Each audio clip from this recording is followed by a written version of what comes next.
On News Hour tonight, President Tinubu visits Benue State. Massacre victims holds critical talks in Makurdi. Bloody clash leaves scores dead in Plateau State. Lassa fever spreads fast as death toll hits 143 across 18 states of the Federation. On the foreign scene, Khamenei issues warning to the United States as Israel hits 40 more targets. Hello and welcome to News Hour. I am Muhammad Kudu Abubakar. President Bola Tinubu has directed the constitution of a peace committee of critical stakeholders, including past governors of Benue State, to find lasting solution to insecurity in the state. President Tinubu, who addressed stakeholders on Wednesday at the banquet hall of Government House in Makurdi, also gave marching orders to security formations in the country to go after criminals terrorizing the state. Our correspondent in Benue State has the report. Benue State is hosting the Commander-in-Chief, President Bola Tinubu, days after the latest attack on the state by insurgents. First to address the president is the paramount ruler of the thief nation, James Ayati, who outlined areas of misinformation and misrepresentation of the issue of insecurity in the state, including aspects that are being politicized and resulting to continued attacks. He informed the president that what is happening in the state is not former-header clashes, but a calculated and coordinated assault on his people. While appealing to the president to end the violence going on in the state, the paramount ruler assured of the support and loyalty of his people to his administration. Your Excellencies, it is not header farmers' clashes, it's not communal clashes, it's not repressor attacks or skirmishes. It is this misinformation that has led to suggestions such as remain tolerant, negotiate for peace, learn to live with your neighbors. What we are dealing with here in Benue is a calculated, well-planned, full-scale genocidal invasion and land grabbing campaign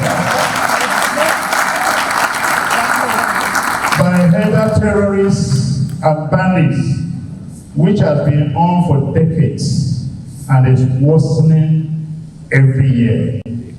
Wrong diagnosis will always lead to wrong treatment. So we are dealing with something far more sinister than we think about. It's not learning to live with your neighbors, it is dealing with a war.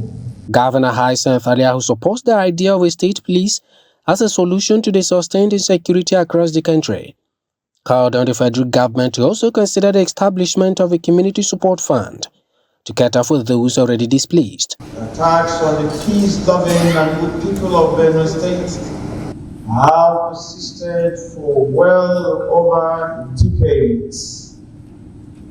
This we have caused to feel is a calculated attempt targeted at annihilating us, taking over our ancestral homes.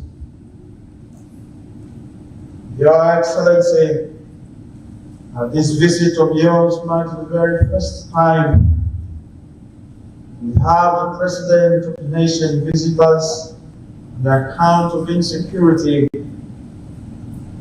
We believe that this will bring an end to the security challenges that have persisted against our people in this state. In response, President Tinubu declared support for Benue State government to address the security challenge, tasking stakeholders to complement his efforts by coming together to achieve peace for the state, while calling for the formation of a peace committee to include those that have governed the state in the past. The president gave marching orders to security chiefs to arrest the criminals. We can turn this tragedy into economic prosperity. We can do it, and we will do it with you.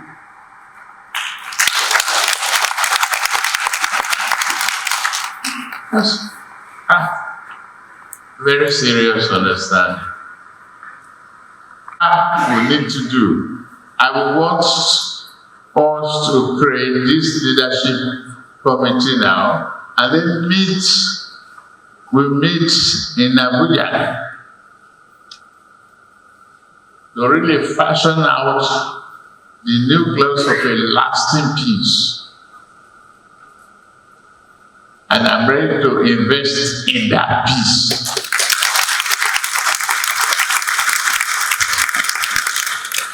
With the president's visit, stakeholders are advocating sincere conversations that would lead to deliberate actions rather than politicization of the president's visit, while the issue of killings and sacking of communities across Benue State persists. Still on the Benue killings, the Miet Allah Cattle Breeders Association of Nigeria, MACBAN, has condemned the recent attacks on Yelewata community in Benue State, which left several residents dead, injured, and displaced. In a statement, MACBAN President Baba Ingelzama described the violence as senseless and extended condolences to the federal government and the people of Benue State. He raised concerns about the continued killings of Fulani herders, alleging that over 57 herders were killed and more than 4,300 cattle rustled in Benue since January 2025. Ingelzama said herders often suffer in silence due to lack of access to media and poor representation. The MACBAN president criticized the profiling and stigmatization of Fulani herders and called for justice and compensation for victims. He also urged political, traditional, and religious leaders to stop promoting ethnic divisions and to support peaceful coexistence. The Northern Elders Forum on Wednesday strongly condemned what they described as the persistent wave of killings and violence engulfing Benue State, describing the situation as a genocide and a direct consequence of government inaction, political complicity, and systemic collapse. In a statement issued by the spokesperson for the NEF, Abubakar Jika Jidere, the forum decried the alarming scale of human loss and sufferings across Benue State, warning that the state, once a pillar of agricultural productivity and economic stability, is now descending into lawlessness and despair. The forum warned that mischaracterizing the killings risks emboldening perpetrators, distracting from the truth and fueling further instability. The forum demanded an immediate and total deployment of the elites, properly equipped security forces to Benue State to end the killings and restore peace and order. It also demanded a full-scale independent investigation into the political and economic interests fueling the violence and the systemic cover-ups being perpetuated by criminal actors should also be undertaken, the forum added. The forum further advocated for a swift arrest and public prosecution of all perpetrators, including any official found complicit by action or omission, as well as comprehensive compensation and rehabilitation for victims. Bereaved families and displaced communities should also be adequately provided for.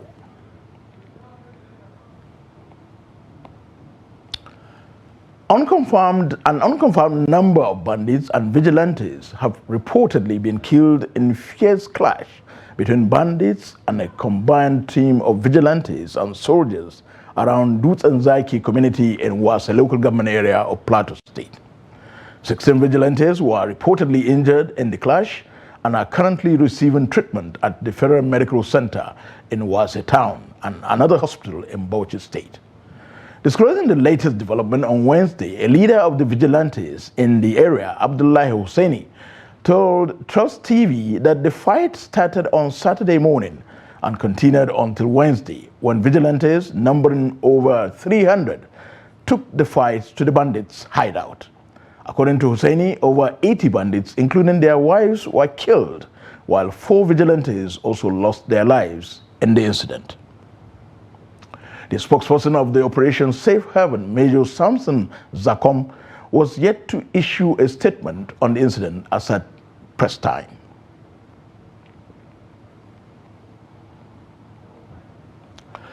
The Niger State government says that over 700 persons are still missing following the recent flooding in Mokwa community in Mokwa local government area of the state. Governor Umaru Bago of Niger State disclosed this when he received Major Hamza Al-Mustafa, former Chief Security Officer to General Sani Abacha and former head of state, his friends on a condolence visit over the recent flood in Niger State. Similarly, the governor of Niger State has revealed that most of the victims affected by the May 29th flood disaster in Mokwa town, the headquarters of Mokwa local government area, were non-indigents, constituting over 50% of those impacted. He disclosed it on Tuesday while receiving humanitarian support from Veritas University, Abuja, a Catholic church-owned institution.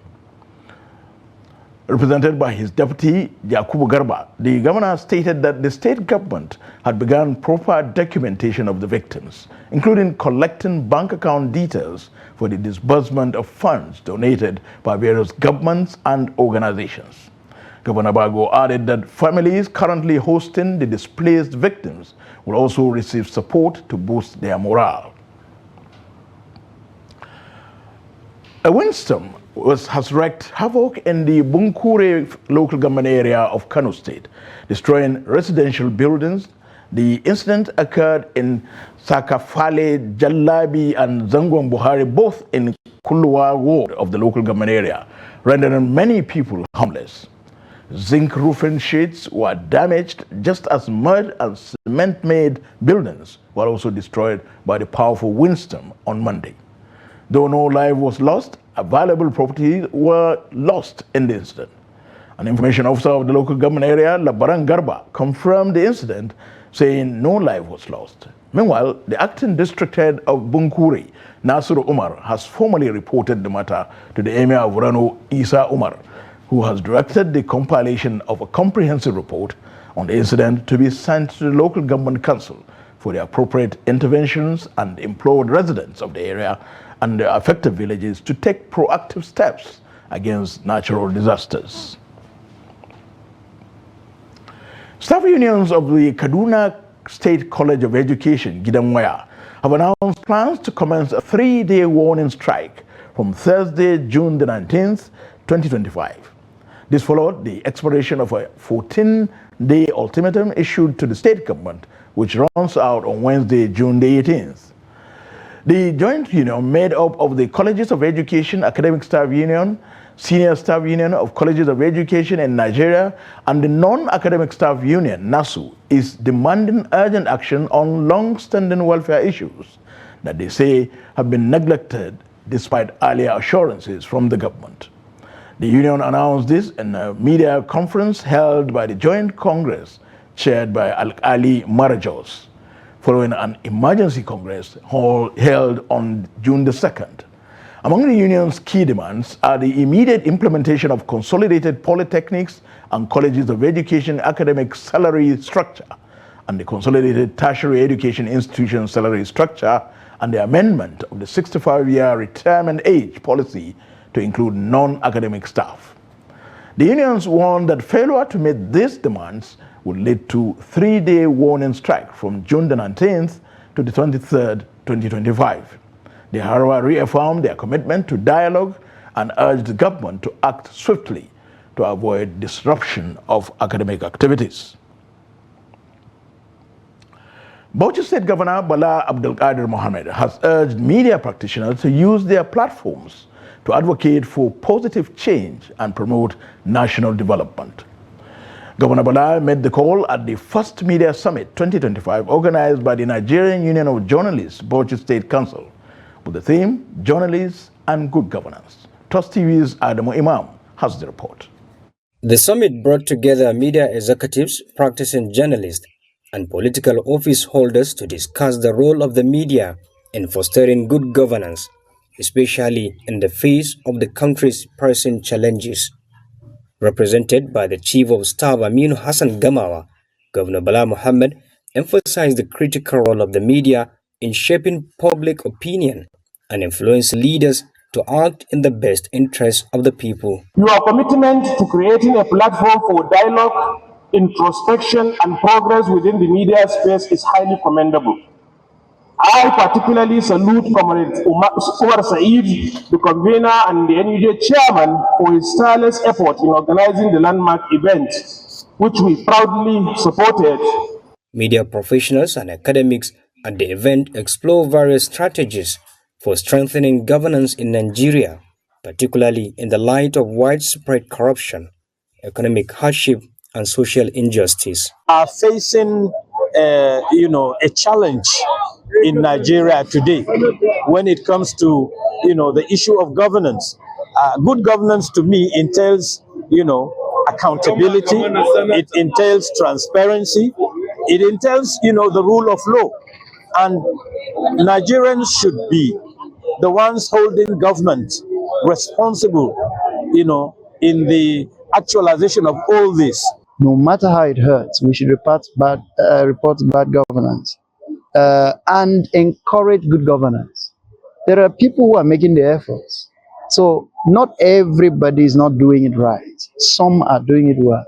And if that is happening, we should encourage it. And in another way, also commend the state government for giving the support. This discussion is geared towards seeing how we can resolve the myriad of issues that we have as a country, particularly insecurity, of course, good governance. We know that we're not enjoying the services, we're not enjoying the basic amenities that ordinarily we should enjoy. In their resolutions, stakeholders at the summit emphasized that any decision taken by Nigerian leaders must prioritize people-centered policies aimed at securing the future of the nation. Adam Imam, Trust TV News, Bauchi. Stakeholders in the civil society space have underscored the indispensable role of active citizens in building a just and accountable society. Speaking to Trust TV's Abubakar Abdullahi Galadima, they stressed the importance of informed participation, highlighting how individual actions collectively strengthen democracy. The report. Their insight offer a roadmap for holding leaders accountable while empowering citizens through knowledge and meaningful engagement. One of them, Hamzat Lawal, described the citizens as the backbone of societal progress. As such, individuals not only demand ethical leadership, but also promote shared community values. An active citizen is one who add their voice to ensuring that government actually keep to their promises during campaign. An active citizen is the one who asks questions using informed data to challenge government to do the right thing. An active citizen is one who mobilize and galvanize their community and ensuring that the needs and yearnings of their community get the needed attention by government. He emphasized that voting remained the cornerstone of democracy, noting that by electing leaders, citizens entrust them with governance responsibilities, making informed voting a vital step toward creating responsive and accountable institutions. Voting itself is the foundation of democracy, because before you form a government, it must pass. For a democratic government, you must go to the polls. And in going to the polls and casting your ballot, you're giving your collective will and mandate to the person who have emerged as a winner to bring about change in managing resources and building public trust. A right advocate, Kisli Agu, on his part, noted that citizens must go beyond the ballot by asking critical questions about policies, governance, and civic responsibilities. This, he said, enables people to engage meaningfully and demand transparency. When you don't ask questions, things get bad. It's in asking questions that leaders get to see that they're either doing well or not doing well. So we need to keep engaging.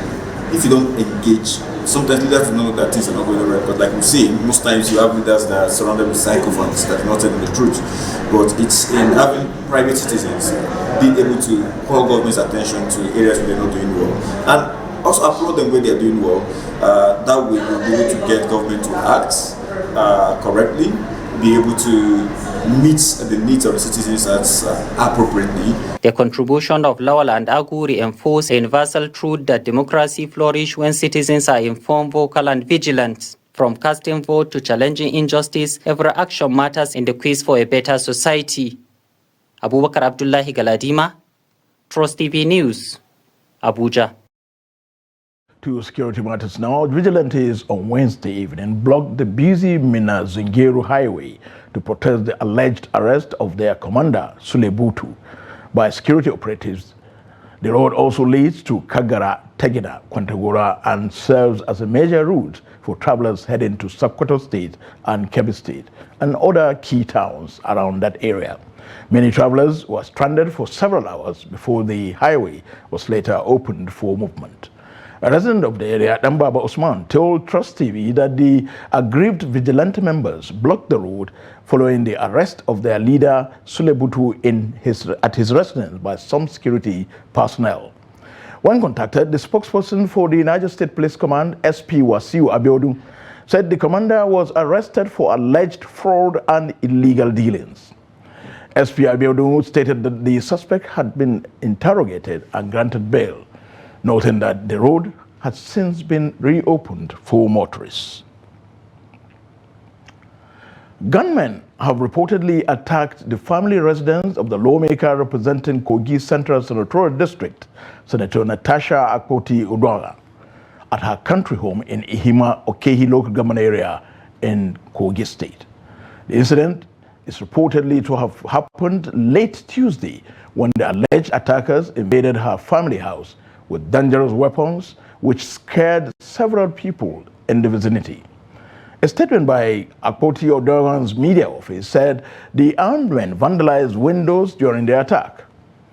The statement added that the swift intervention of officers from the nearby local police station, community vigilantes, and concerned youths prevented the attackers from carrying out their mission effectively. However, the media office said a suspect arrested at the scene has confessed to the crime, admitting that this was his third time participating in attacks on the lawmaker's family home. He noted that the suspect will have been lynched by irate youths if not for the intervention of some persons who came to his rescue and handed him over to the police. The Kogi State Police Command's Police Public Relations Officer, SP William Aya, confirmed the incident, saying a suspect has been arrested in connection with the attack.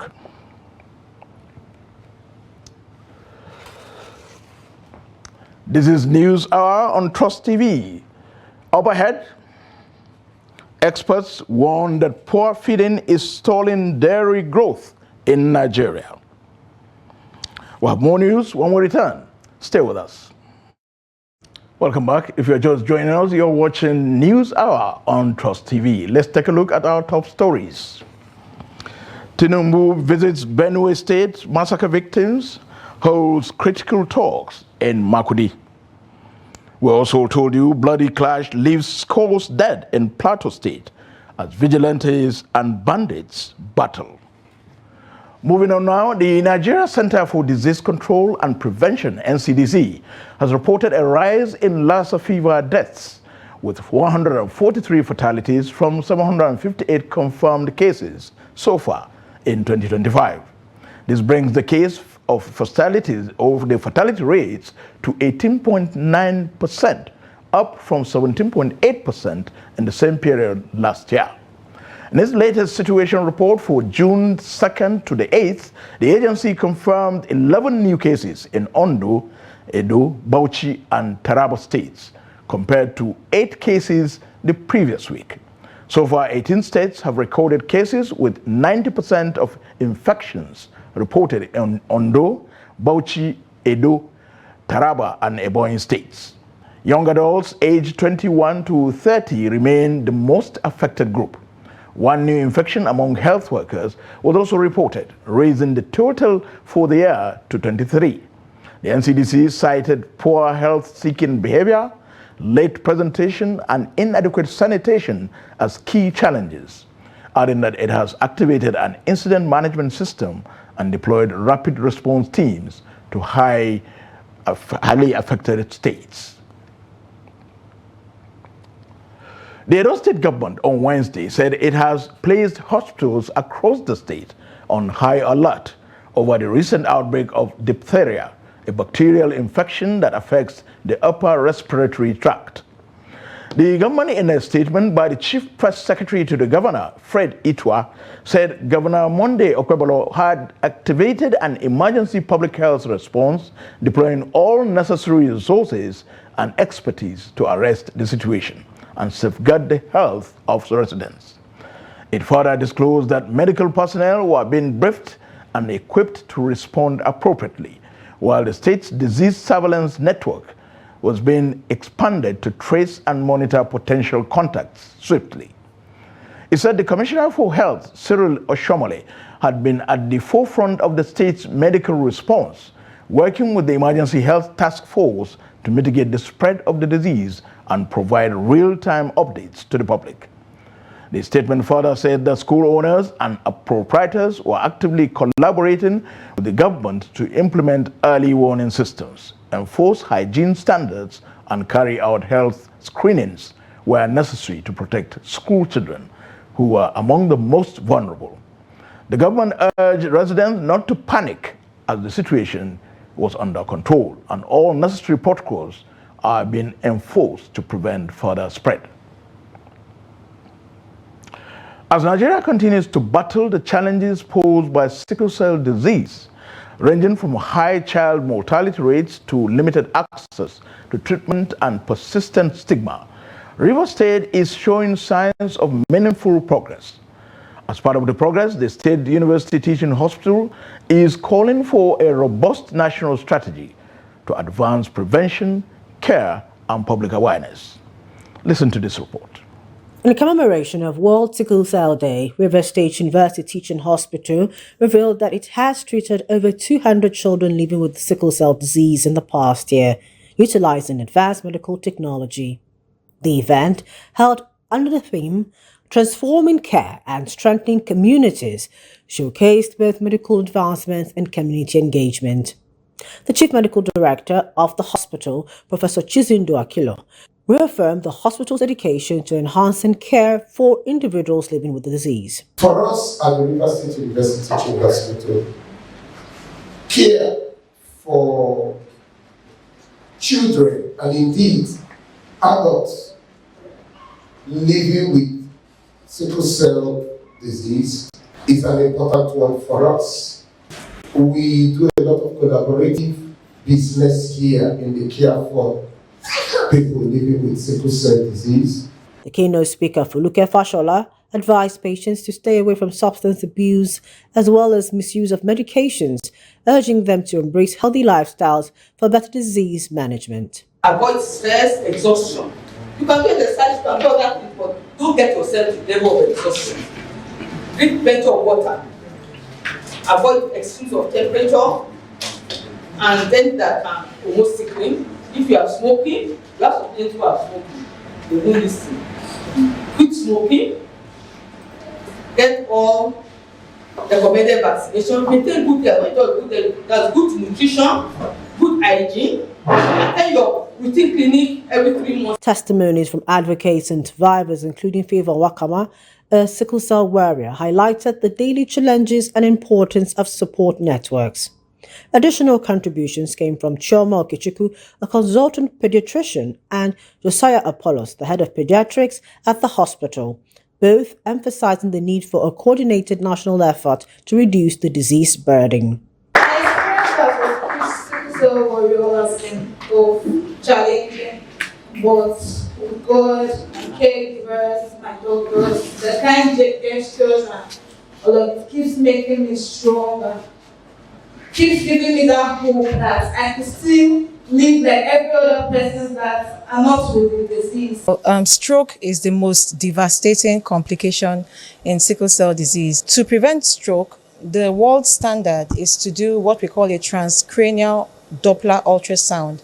And this is a simple, non-invasive procedure where in over 30 minutes we are able to use an ultrasound probe to look into the head and identify risk for strokes. But most importantly, the financial implication of sickle cell is so enormous that the regular patient cannot afford that. So it means that the patient, government has to step in to provide the funding to help us provide free care, if possible, to this patient living with sickle cell. As Nigeria joins the global community to mark this year's World Sickle Cell Day, the call for stronger policies, increased awareness, and better support systems continues to grow, while Rivers State stands as a promising example of what can be achieved through innovation and commitment. From health matters to animal husbandry. Despite a large-scale cattle population in Nigeria, the country's domestic milk production has remained abysmally low, failing to meet local consumption demands. To address the situation, experts believe that improving local animal breeds and creating microclimate grazing areas could potentially change the fortunes of the dairy industry in Nigeria. Ahmad Datti sent in this report from Kano. These traditional Fulani males, mostly from the rural areas, converge here every day to sell their daily products to milk vendors. Adamu Hassan says he buys at least 50 buckets of milk daily or sell to end users. In a day, I can get 20, 30 to even 50 buckets to buy here. It all depends on the supply. Shamsu Tasiu is another vendor who buys a minimum of 20 buckets a day. I buy 15 to 20 buckets. It depends on how we bargain. Although Nigeria has the potential of being a major milk producer, the dairy industry remains largely traditional, with Fulani maize monopolizing the business. Dr. Garba Saleh is a livestock specialist at the Kano State Agro-Pastoral Development Project. He believes Nigeria can realize its full potentials if improved animal feeds are used in grazing areas and cattle owners are enlightened on new breeding process, including crossbreeding local with foreign cattle. If you look at our local breeds of cattle, it produces around 2 to 3 liters of milk per day. The highest may be 7 liters. But when you talk about these improved ones, they are producing like 20 liters, 40 liters, and so on and so forth. So in our environment now, if you can be able to crossbreed your cattle with exotic one or foreign breed, it can be able to give you good milk, especially if you can create a microclimate. Dr. Saleh also said the 100 milk collection centers being established in Kano are meant to improve milk marketing from traditional to modern with storage and processing equipment. Ahmad Datti, Trust TV News, Kano. The enactment of the Child Rights Act in 2003, many children in Nigeria continue to suffer abuse and violations of their fundamental rights. Although 24 out of Nigeria's 36 states have domesticated the act, reports say implementation gaps persist, leaving countless children vulnerable. Hamid Oyegbadi has the story. The Child Rights Act was introduced to safeguard children's rights, ensuring their right to life, survival, development, and a safe environment for physical, mental, and emotional growth. However, 2 decades later, the promise of the law remains largely unfulfilled in many parts of the country. Harassment of children is very common in Nigeria. Some women will send their children out to this hawking materials when they're supposed to be in school. Others will keep them at home. Some even will take them to the farm without caring for their education. One of the rights of the child is the right for education, right to get good health, right to be protected, right to have a good security, and some other things like that. Particularly affected is the girl child, who remains at high risk of rape and early marriage, exposing her to long-term physical and psychological harm. We ensure that every girl child in Nigeria is able to stay in school to complete the O level. I think that should be the minimum standard for every girl child in Nigeria. I think enough is enough where a girl child has to drop out of school because she's pregnant, and in some cases because she has been raped and she's pregnant. Child Rights Act of 2003, which was rightly domesticated in Osun State in 2007, has been being implemented since, and the government is making sure that the rights of the child, so to say, is being guaranteed under the law. So the dignity of the child and that they should not be subjected to any violence, physical, mental, or emotional injury is being followed to the letter by the state government. Stakeholders are calling on the government to ensure the full implementation of the Act, stressing the need for parents and communities to actively protect children and prevent any form of rights violations. Hamid Oyegbade, Trust TV News, Osogbo. The chairman of the Economic and Financial Crimes Commission, EFCC, Olanipekun Olukayede, has revealed that some of the projects commissioned by the Niger Delta Development Commission, NDDC, were made possible through funds recovered by the EFCC from interventionist agencies. Olukayede, who made this known during the commissioning of the newly acquired NDDC office complex, named after Melford Okilo, or rather named Melford Okilo House, located in Opolo, Yenagoa, Bayelsa State, on Tuesday. Trust TV's Friday Ibimo Boye Peter completes the story. EFCC chairman assured the NDDC of the release of more recovered funds on behalf of the commission and commended the managing director, Samuel Umbuku, for the stride recorded over the past 2 years. Your Excellency, you need to know that by virtue of the recovery we have done or we made for NDDC, some of these projects were made possible. And quite a number of other projects were also, that is also in the offing to be commissioned, were also made possible. And I told him then that the recovery we have done, that one has gone on some projects, another one we have done. So he will come next week for another check, for another recovery that we have done. In his remarks, Governor Doyeduri of Bayelsa emphasized the importance of collaboration among all stakeholders, regardless of political affiliation, for the development of the state. He also called on the federal government to partner with his administration in the completion of the ongoing Central and Western Senatorial Road project in the state. We are also working on the Western Senatorial District, which also leads to the Atlantic Ocean at Agay. That road was taken on by my predecessor, and we came and we completed that road third to Ekeremo, the headquarters of Ekeremo local government area. Now, beyond that, we have started the second phase of taking the road to Agay. As we speak, sand filling is going on that road.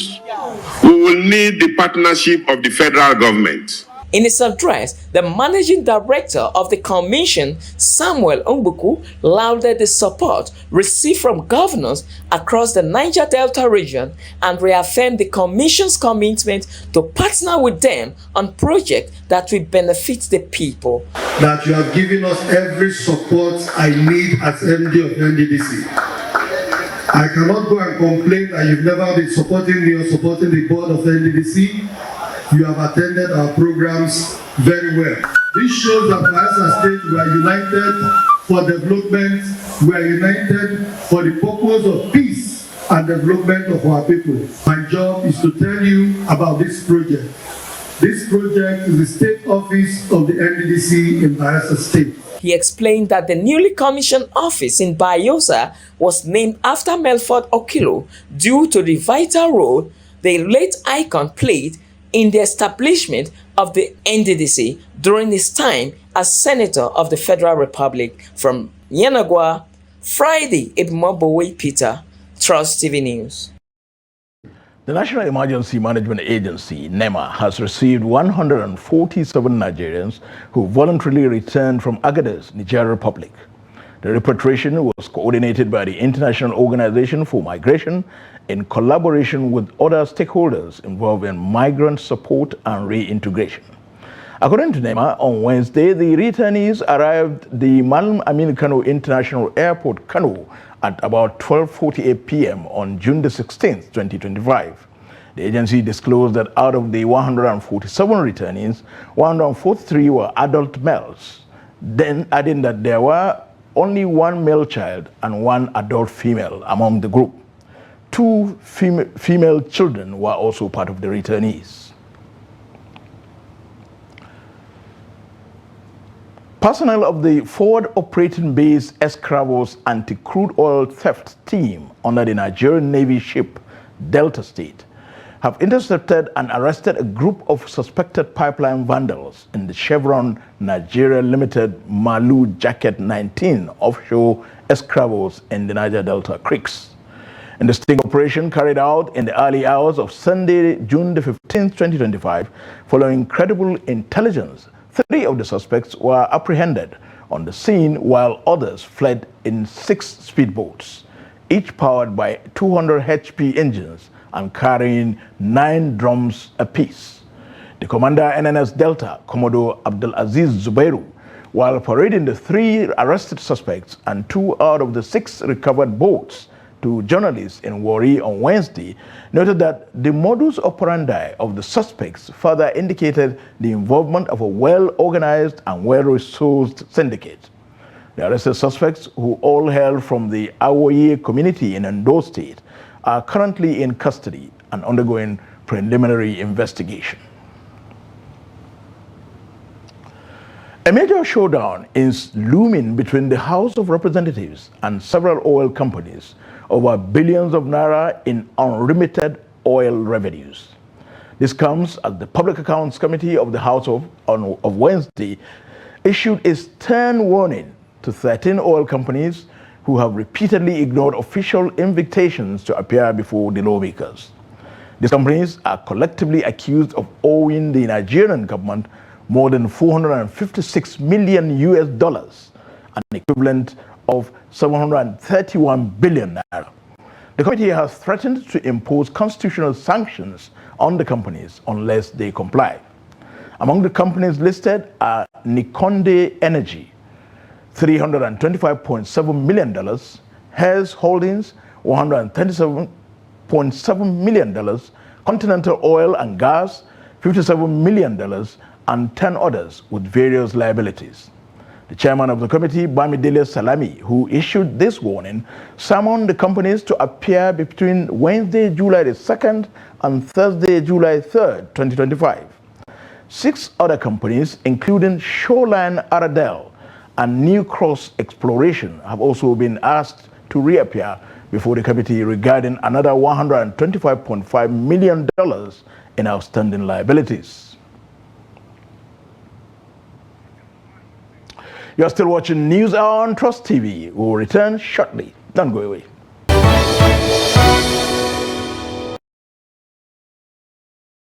Welcome back. In business, Nigeria's agricultural exports are reported to have hit 1.7 billion naira in the first quarter of 2025, marking a 65% increase from 1.035 billion naira in the first quarter of 2024, according to the National Bureau of Statistics, NBS. Total exports stood at 20.6 billion naira, up by 7.42% year-on-year. Key export destinations included India, the Netherlands, the United States, France, and Spain. Major commodities were crude oil, natural gas, urea, and cocoa beans. Raw material exports rose by 196%, while manufactured goods increased by nearly 10%. However, crude oil exports dropped by over 16% due to local production. Europe remained Nigeria's biggest export market, followed by Asia and America. Telecom subscribers in Nigeria will now be charged directly by their mobile network operators for unstructured supplementary service data, USSD, services starting Wednesday, June the 18th, 2025. This was made known in a statement signed by Gbenga Adebayo, the Chairman, Association of Licensed Telecommunications Operators of Nigeria, ALTON, and the Publicity Secretary, Damian Ude. According to Adebayo, the change is in line with the Nigerian Communications Commission's determination of USSD's pricing and services developed in collaboration with the Central Bank of Nigeria, CBN, and other stakeholders. The Alton board said the new billing model will allow mobile network operators to charge customers directly for USSD sessions, with charges deducted from airtime balance at 6.98% per second.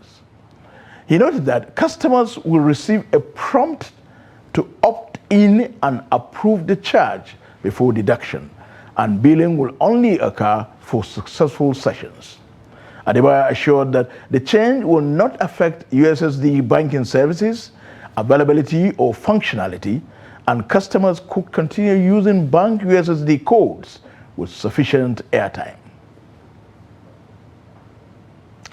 In the foreign news, Iran's supreme leader, Ayatollah Ali Khamenei, has warned that any U.S. military action on Iranian territory will trigger serious and irreparable consequences. He rejected what he called externally imposed war or peace terms. Meanwhile, Israel claims to have targeted 40 sites in Iran, including facilities for centrifuge production and weapons development. In response, Iran launched a wave of drone attacks on Israeli territory. United States President Donald Trump has called for Iran's unconditional surrender, asserting that American forces now have full control of Iranian airspace. Death toll from Israeli attacks on Iran has exceeded 240, with 70 women and children among the dead. Meanwhile, Iran's retaliatory attacks have killed more than 24 people in Israel. Still on the foreign scene, a Kenyan police officer has been arrested over the shooting of an unarmed civilian on Tuesday during protests against pervasive police brutality and extrajudicial killings. It happened on one of the Nairobi's busiest streets, again outraging many Kenyans who have long witnessed officers shooting or beating protesters and others. A series of images taken by an Associated Press photographer show the moments leading up to the shooting, which was rare because the officer fired in full view of journalists. It is not clear why they did this or what was said, but one of the officers then shoots the man in the head at close range. The man, later identified as Boniface Kariuki, then fell to the ground, bleeding heavily, still holding a packet of face masks he was selling. As he collapsed, the policeman walked away. Miraculously, Kariuki survived, but has undergone surgery and is currently in intensive care in the hospital. Time now to join Joseph Peter for the sports news.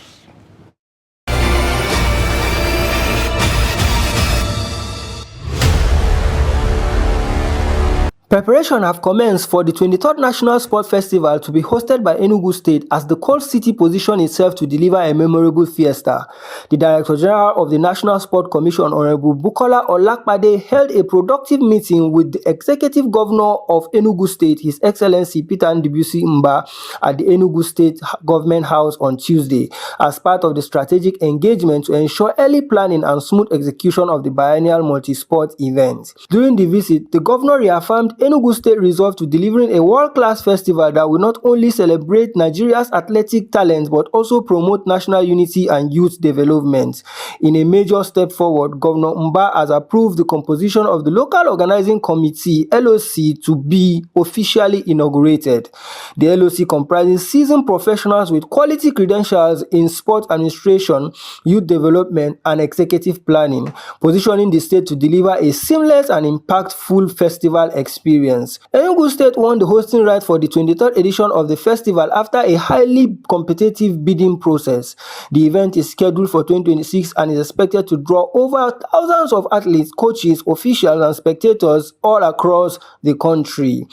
Building on the success of Gateway 2024, Enugu State is poised to raise the bar even higher.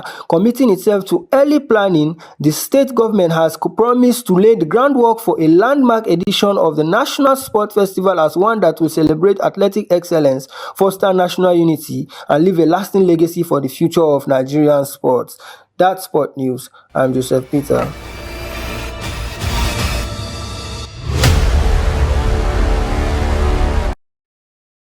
And with sports news, we'll conclude this Wednesday's edition of News Hour on Trust TV. Do not forget to follow us across all our media platforms and join our YouTube live stream for more news. Thank you for watching. I'm Muhammad Kuda Abubakar. Good night.